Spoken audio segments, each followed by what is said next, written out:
Hey guys, we have a music challenge. I challenged David Sporn. Modern music versus old fart music. Do you want to tell them the backstory? I could do a screen share and show the. Here, check this out, guys. This meme popped up on Lou Paris's newsfeed. As you can see, she is saying, "You all think you're so much better than me," representing today's music. And down here, we've got 70s, 80s, and 90s music. Kind of looking at her like, get out of here, right? Yeah.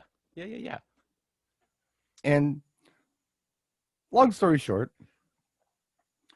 David disagrees with this. He feels like modern music is really good because there was a song called Disco Duck in 1979, right? Yeah. And that's supposed to be good music? Like, are you kidding me? Well, nobody thought it was good, by the way. And It charted, and it charted well. yeah, And well, there was a video. yeah, there was. But you got to understand that this was the first time that oversaturation thing had ever happened, where there was backlash on disco and they were really working hard in the commercial area to commercialize things. Same thing happened with like dance music and the crossover R&B dance stuff in the very late or very early 90s. Yeah, and you could also, dare I say, claim some of that with some of the crossover country in the 80s as well, because some of that stuff got like, let's look at just the Urban Cowboy like soundtrack. A lot of that stuff got crammed down your throat, Well, it like did. It did. constantly. Not But there, saying it was bad, but it was definite oversaturation. there was never a country backlash, though. In fact, Uh, it just got worse. And they were just glad to be charting on the pop charts. yeah. So anyway, I said, you know what? We need to go 5 for 5. Pick a modern year, David. Any modern year you want. And give me any year, assign me any year between 1970 and 2009. And I'll go song for song with you. 5 for 5. And we'll let the audience be the judge on who won. Right? Yeah. Now, here's what David did, which I find interesting. Now, I think David knows that I dig EDM. 2011 was the strongest year for EDM. He picked that year. Now, is it modern? Nah, we're going to give it to him. Fine. I mean, I was thinking modern as in today's music, but, whatever. Going back 11 years or 10 years or whatever it is. Well, you said through 2009. Well, I was trying to do old music, and I thought, well, you want modern, so I figured you'd pick something recent and current. Which it's also interesting you picked 2009 because I started DJing October 2008, and that's when I also graduated high school. Well, I'm a fan of the 2000s. As great music. 2011. Now, Yeah by Usher was 2005. So like, well, by decade, it doesn't usually work that way. It worked out that way in the 70s, but in the 80s, it didn't work out that way. And in the 2000s, it didn't really work out that way. There was a couple year overlap. There was like a couple bonus years, as far as I'm concerned, until music really kind of switched. But it doesn't matter. You picked a really good year. And David assigned me a year, which is the weakest year, the absolute weakest year in the 40-year span that I gave him. I mean, you didn't think there was some strategy behind this? Which was 1993. Now, what happened in 1993? Grunge took over the world. It was awful. So he picked the strongest year of EDM. He gave me the weakest year in music, period. If you don't like grunge, it was terrible. If you love grunge, it was the Holy Land. But so, fine. I'll take the weakest year in the 40 years that he gave, that I gave him to choose from, or 39 or whatever it was. And he can have the strongest year of EDM ever. Modern, 10 years ago, fine, whatever. We're going to go song for song and let you guys be the judge. So, David, what's your first song? My first song, I'm going to go with Rolling in the Deep by Adele. Got anything to say about it? Well, yeah, vocally. So actually, I thought of this song when I gave you your year because there was a song by Whitney Houston that came out that year that was, I want to say top 10. And I figured this was vocally one of the strongest female singers that I could arguably say could go toe to toe with Whitney Houston. Okay. And it was also one of the first times in a recent period that a British female vocalist was charting that high on the American charts, let alone from just Adele's sheer talent and stuff that she's come up with since then. That was really her breakout hit in the States. I was just going songs. I wasn't going too deep with it, but that's cool. You're going female vocals. And, when I look at 1993, let's see. Just to be clear, there were no Prince releases worth mentioning, except for Peach and Pink Cashmere, which I didn't choose. There were no Madonna releases. There were charted stuff, but we were going release date, not chart, but release date. Those were David's rules, so I'm abiding by them. There were no Michael Jackson songs. There were Whitney Houston songs, but I can't stand her. So I didn't pick any Whitney Houston songs. And I really didn't try to go too crazy with vocalists. I was just going with cool jams. So I will take Adele's Rolling in the Deep, and I will raise you SWV right here, the Human Nature remix. Okay. All right. Now, why did you pick the Human Nature remix? Because it came out in 1993. Okay. Now, right here came out in 92, but the Human Nature mix came out in 93. And I think it's a good song. Okay. That's fair. That's super fair. Now those were the rules. No, absolutely. No. Absolutely. So it's the same thing. I could have gone with some of Skrillex's earlier stuff, like Scary Monsters and Nice Sprites, and then some of the remixes that came out then after the album had already dropped. We're talking a year though. It's negligible. Because even though like you can look at almost any of these songs, like Daft Punk had One More Time recorded, finished, produced, ready to roll 2 years before it even released. So, oh yeah, a year is negligible. But we're still going by the rules though. No, I agree. You established we're going. I did. Okay. What's your next track? I'm gonna go with Swedish House Mafia's "Save the World." Okay. Any particular reason why? It's a killer track, and Swedish House Mafia absolutely took over. It's a good song. Dance music. Completely original. It's also another one of those songs that really changed the sound of modern dance music. Like you had your 90s rave era dance music. Sure. This was that next step. This was past your culture beat, Mr. Vane. This was past your which incidentally was 1993. Your Hadaway's What Is Love, which incidentally was also 1993. Yep. Yeah, I did a little research on this one. So it's dance music, but it's a different world of dance music. And Swedish House Mafia, they were some of the front runners of it, So yeah, Swedish House Mafia saved the world. Okay, well you took Culture Beat, Mr. Vane. It's a great song. I won't use it. I won't use it. No, you can use it. You can. You can. I literally played that last Saturday at Drag Brunch. So won't use it. I'll use something else. I'll go a little different direction. Okay. And I've been doing this for a long time. Used to get fantastic results with this track, and I've thrown it on here and there at like even high school dances, and they lose their mind. At the right, of course, I'm building to that kind of stuff. But let's just go there. To Unlimited Tribal Dance. Okay. I thought you were about to go with Hadaway's What Is Love. No. When you were like building up to that moment, I was like, no, because you use that one too. So we're not going to use it. It's also a great song. I'm literally leaving those on the table for you. No. No, don't program for me. No, let me do this. Oh, I'm sorry. We're going To Unlimited Tribal Dance. Okay.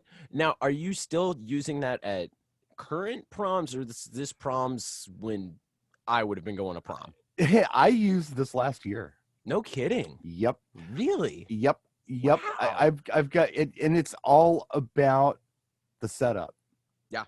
It's all about the good DJing. Setup. It's the good DJing will get you there. We start with Dua Lipa, but then we build to Sandstorm, and we do that with all kinds of weirdo stuff that they may or may not know. We're doing AB Logic Hitman. We're doing all kinds of weird like mainstream techno stuff from 30 years ago, and they love it. Like Yeah, they think it's the coolest, you know? It's some of it, as I always talk to people about DJing, it's not about playing the songs that they wanted to hear, but playing the songs that they didn't know that they wanted to hear. And Well, that's yep. that's prime example. They didn't know they wanted to hear, but when you get them to that place, not only do they trust you, but they're gonna dig it. It's about trust. If Bingo, you play exactly. it, if you're legit and you play it, it has to be cool, so they go with it, which is fun.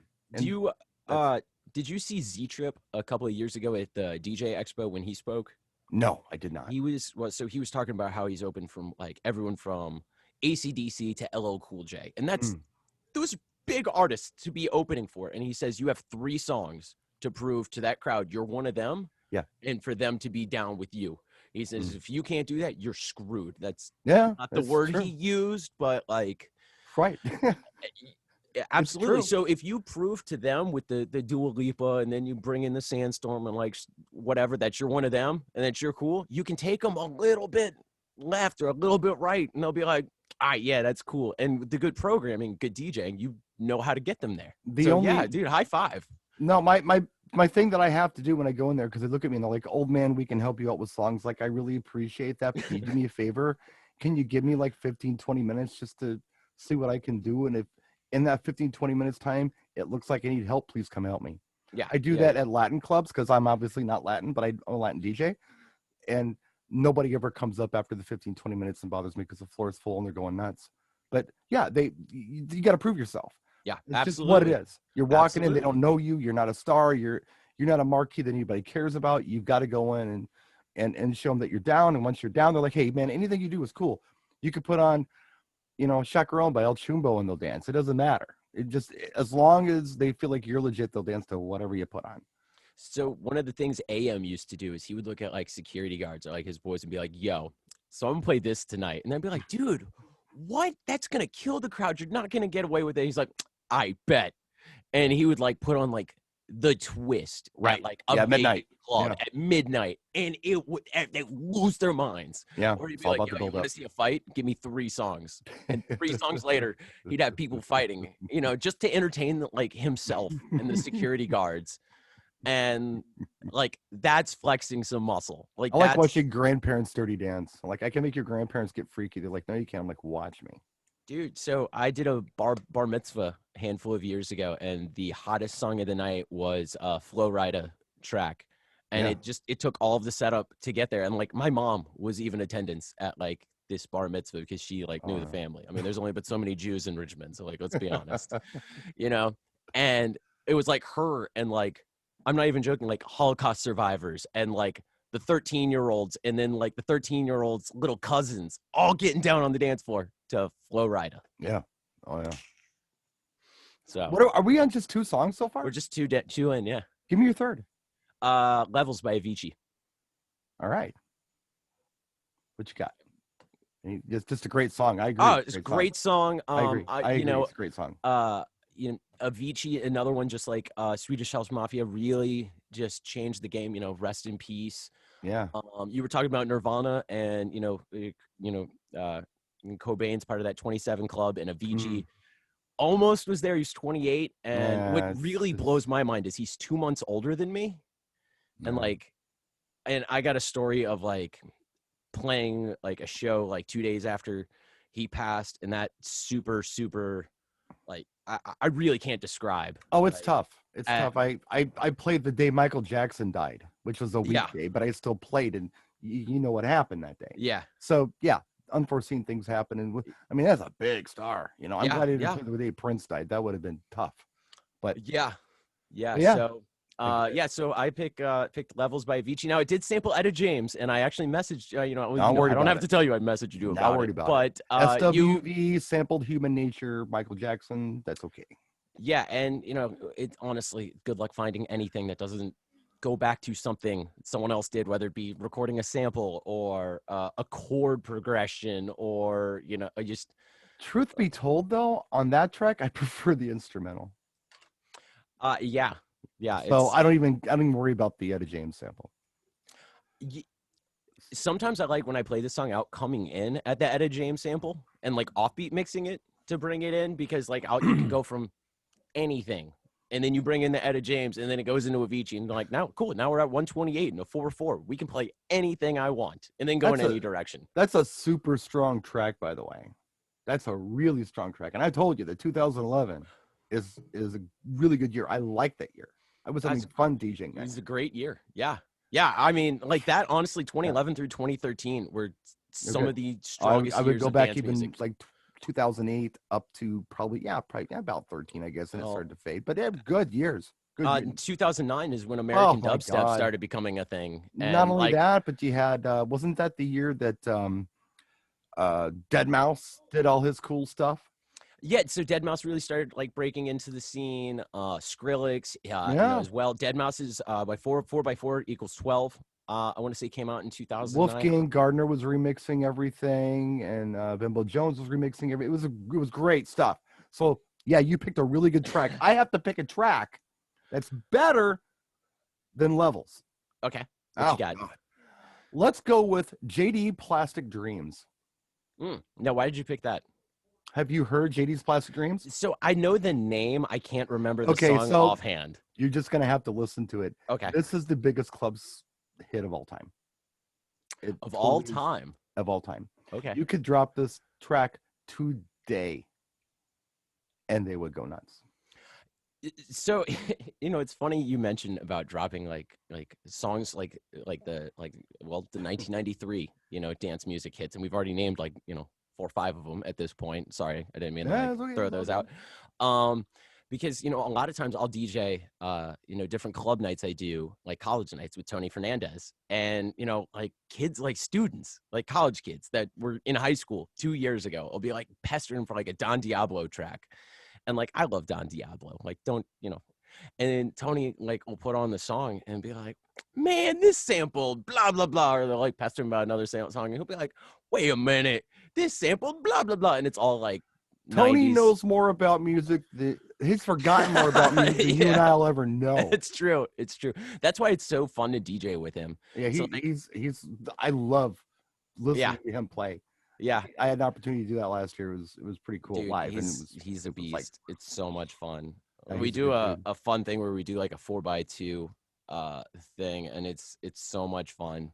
But like he's talking about like, so there was one, God, you want to talk about making me feel dumb, is we were working at this club and we went to Taco Bell across the street, and Valerie by Steve Winwood came on. I just hear it and I'm like, wait a minute. And Tony's like, bro, dog, you didn't know? And I'm like, hold the when you listen to JD's Plastic Dreams, you're gonna hear stuff in that song that you've been hearing for the last 30 years in EDM music. But it is the original. It's like a little over 10 minutes long. And I will say that I play this song at almost every event that I do. Okay.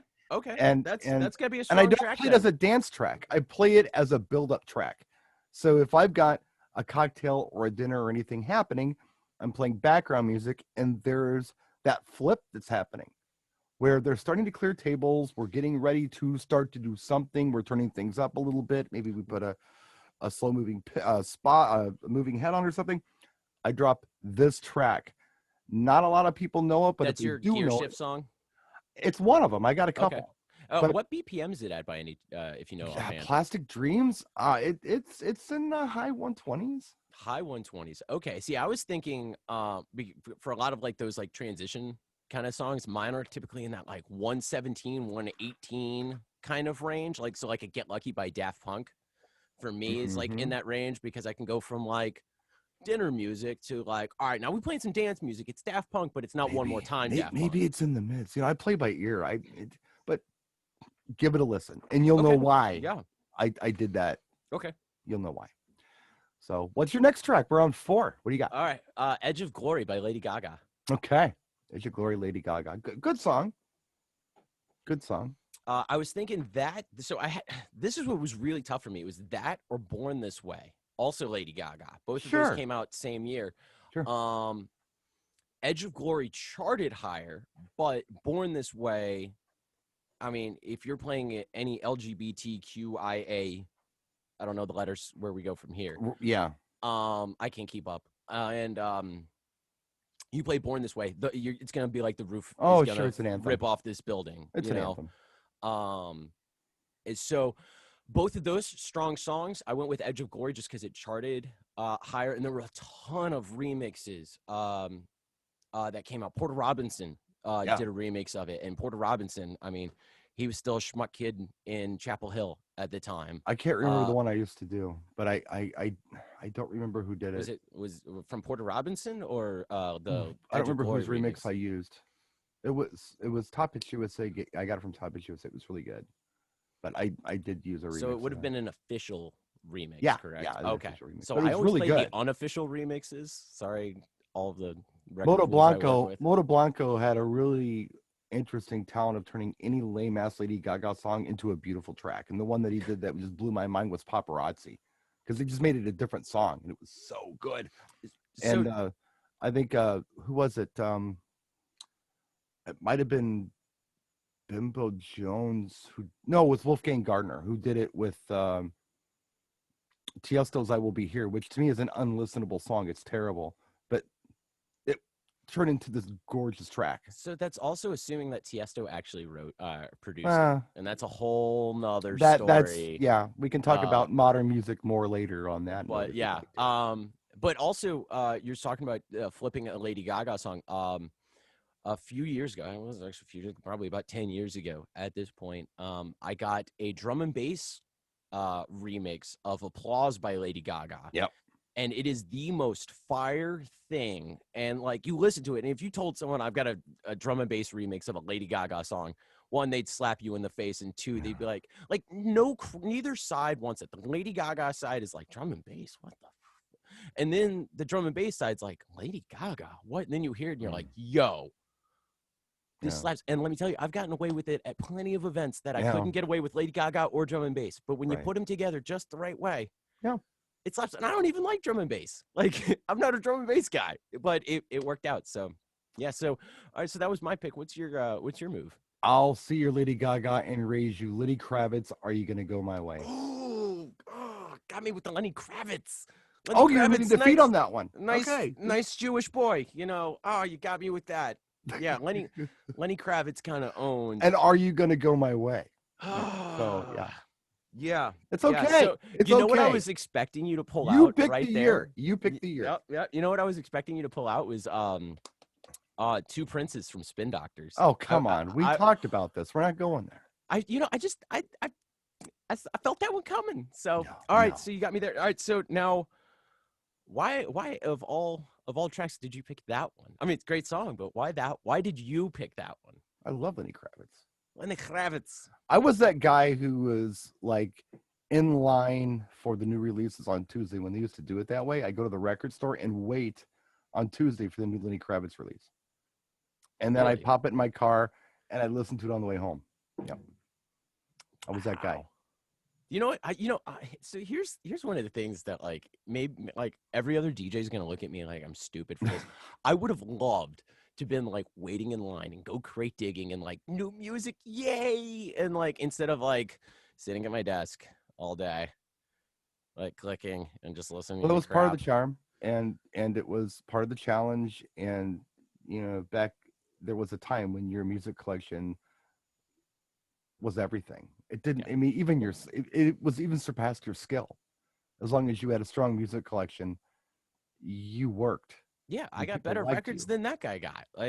Or I got different records. I got a record he can't find. Exactly. Yeah. It's not nowadays. I mean, you've seen guys on the internet trying to sell hard drives and there's 250,000 songs on this hard drive, and it's well, now I can just literally buy some dude's hard drive, and now I've got the same music he's got. Okay. It separates us. It's a different game now, and that's okay. It's okay. It's a very different game. It's okay.